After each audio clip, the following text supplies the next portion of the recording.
Hey everybody, and welcome back to the History Reader.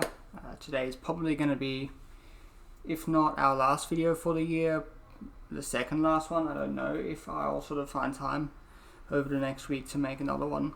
So what I thought we would do in this video, because being the end of the year, a lot of people are going to be making videos about the best books they've read this year. You'll see the lists come out, top 5, top 10, top 15. Some people will talk about all the books they read this year. And so I was thinking about this idea of like best books, and I was going to do a video on the best books I read this year, but it's kind of a moot point because a book that I like, someone else may have like zero interest in. And so it's kind of difficult for me to decide on what criteria makes something my best book of the year. Because what I kept coming back to was my favorite books of the year. And so that's really the only way that I can sort of make a video like that or make a list like that, is to just make it my favorite books of the year, and you can take from that what you will. If you tend to have similar tastes to me, then maybe you'll like them. If you know you have complete opposite taste to me, then maybe you'll just want to avoid the books that I mention. And beyond that, I started thinking about, okay, well, what were my favorite books? And again, it's kind of a difficult thing because every book is its own thing, and I enjoy different books for different reasons. If I'm going to read a light-hearted fiction book, it's because I want to read a light-hearted fiction book and not think too deeply about it. By the same token, if I want to read something really in-depth about very dark subjects, it's for a specific reason.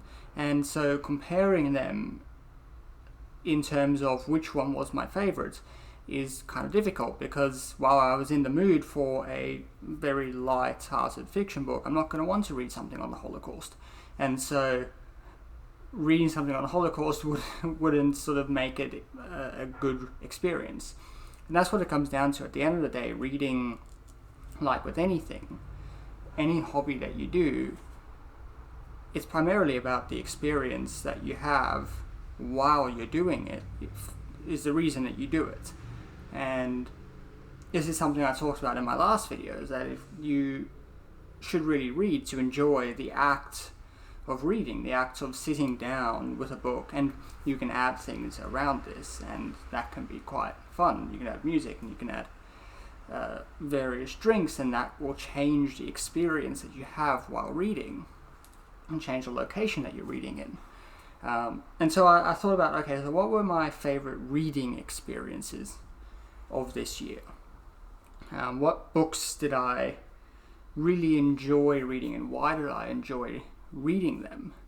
And so I came up with a list, and I'll sort of talk about 3 or 4 of these, just to get us away from talking about best books or worst books. There are books that I hated this year and put down and didn't finish. But it doesn't mean that they're bad books, and that's what I want to sort of get across here.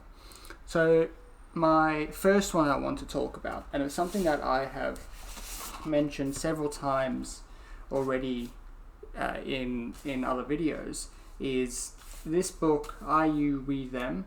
Journeys Beyond Evil, The Desk Killers in History and Today by Dan Gresson. And this is a book that I came across several times. There's a bookstore here in Sydney that I go to quite a lot, and this was sitting on one of the shelves there. It was a paperback version.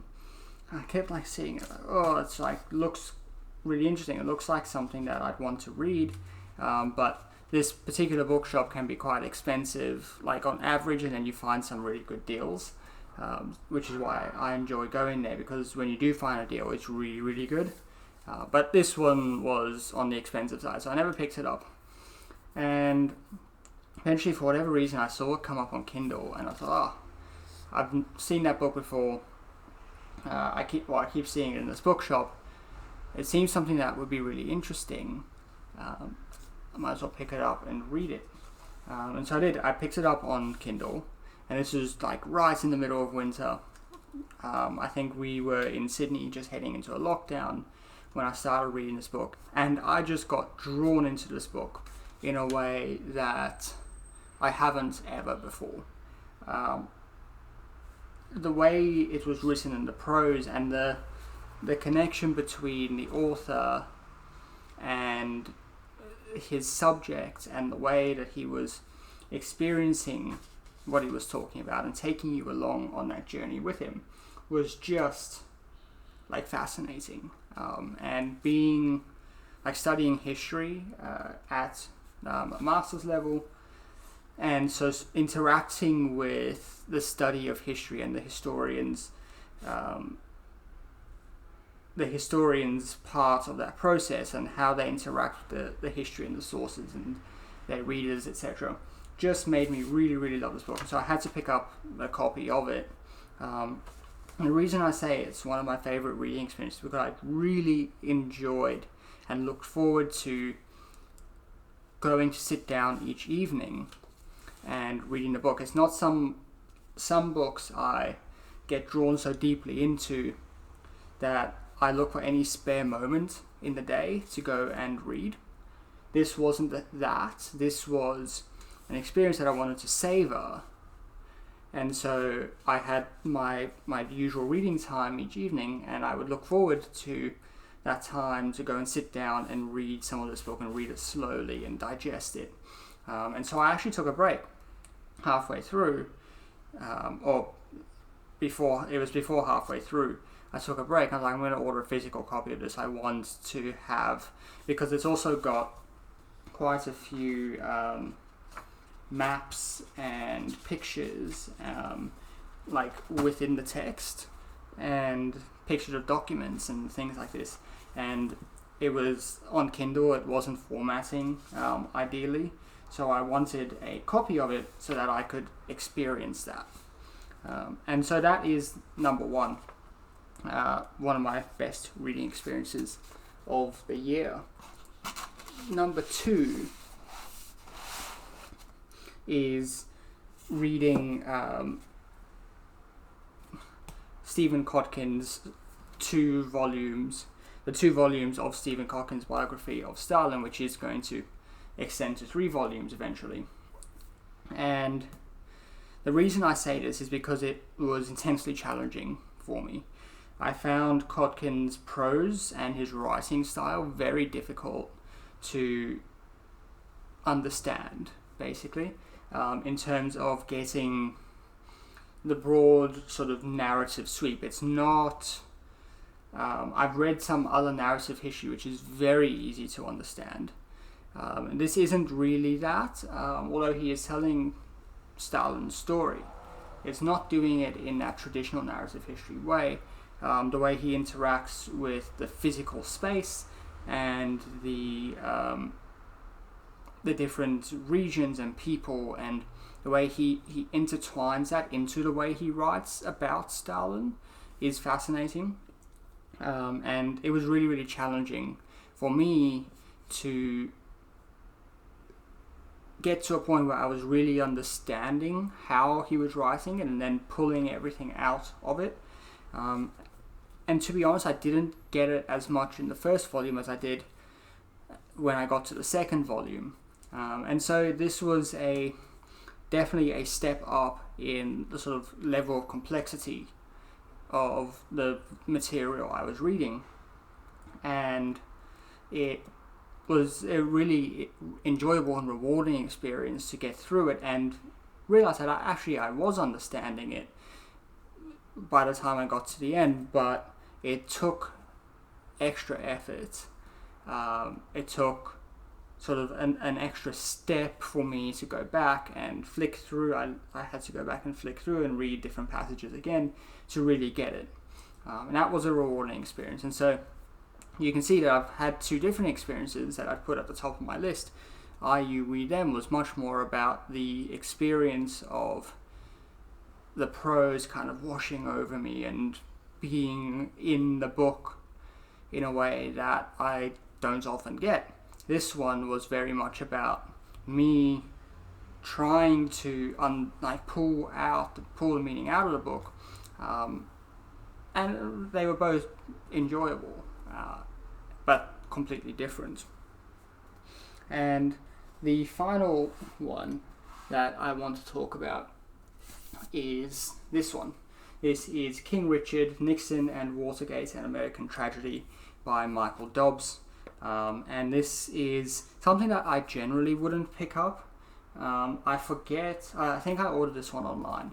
And the reason I wouldn't pick it up is because when you look inside, it's got very big sort of font. It's not particularly long. I think it took me 3 or 4 days to get through it. And in general, I've found that I don't enjoy shorter books, just because they're generally much faster paced, and so I struggle to keep up with everything and understand everything.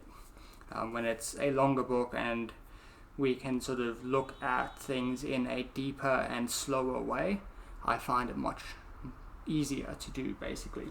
But this was a completely different experience for a short book.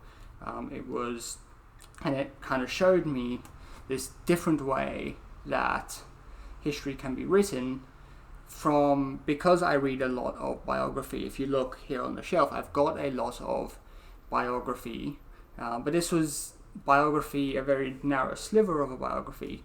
It's a story which is very character focused, but it's done in a completely different way, a much more literary way. And I really, really enjoyed reading this one. I read it very, very quickly. And as soon as I finished it, I realized that he's got another one. They say it on the cover here, 1 Minute to Midnight, which is about JFK. And when I see a copy of that, I'm definitely going to pick it up and read it, because I really, really enjoyed the experience of reading this, getting pulled into a story that doesn't feel like history. It feels much more like fiction. The way the prose is written, but it's not completely drawn out from the sources. Those are the 3 that I wanted to talk about today. I've had a huge range of reading experiences this year. Some of them much better than others, some much worse. And so I could go on for a long time, but I thought I would just kind of highlight that books aren't just good or bad. It's more about your interaction with them and how you want to read them, why you want to read them, what you want to get out of reading them. All of that is important, and so it's not super helpful to talk about a good or a bad book. Thank you for watching. Thanks for coming along this year on this journey on YouTube, and I'll see you very soon. Goodbye.